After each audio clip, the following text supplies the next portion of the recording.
All right, I'm back. So in Parma, Missouri, and I saw this on Facebook, and then now I'm looking at on the internet.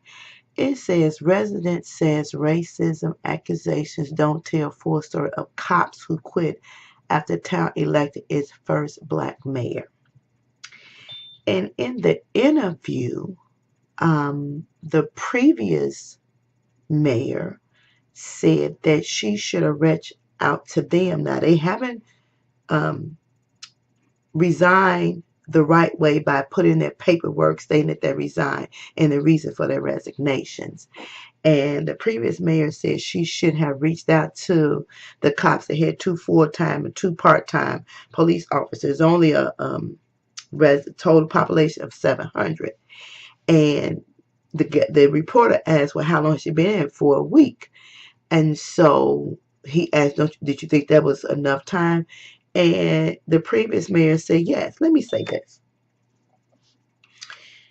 It only becomes a problem when the ethnic group changes. It's never a problem when it's people this color. You understand what I'm saying? People heighten the racism. If it's something that you don't like, you just don't like it. But there's a level that you should go when you don't like something.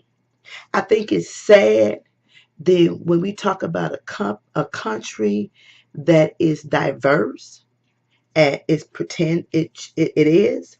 I think it's sad when you see the Statue of Liberty and justice is supposed to be blind. That means you see no colors, no boundaries, no barriers.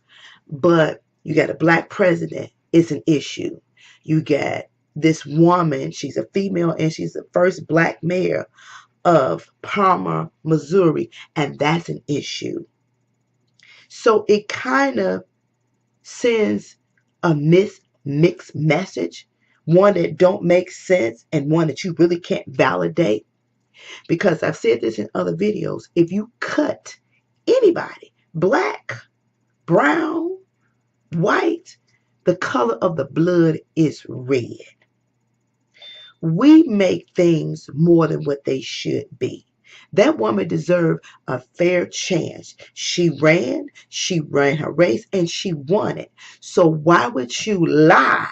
And if you feel that way, be bold enough to stand up and say, I don't want to work up under her because she's black and she's a female.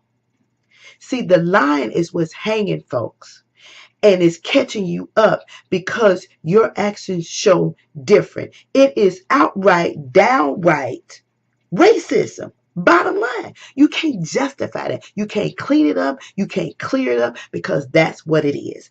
And it's sad. It's so sad that it affects the communities because of your dislike for somebody because of their skin color. And it's sad.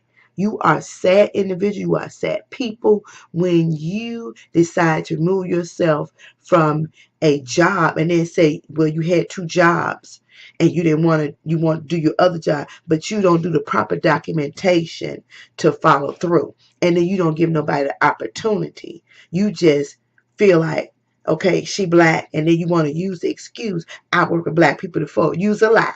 So let's call it what it is. You're lying. It's a lie. And you don't want to work for that woman because she's a black woman.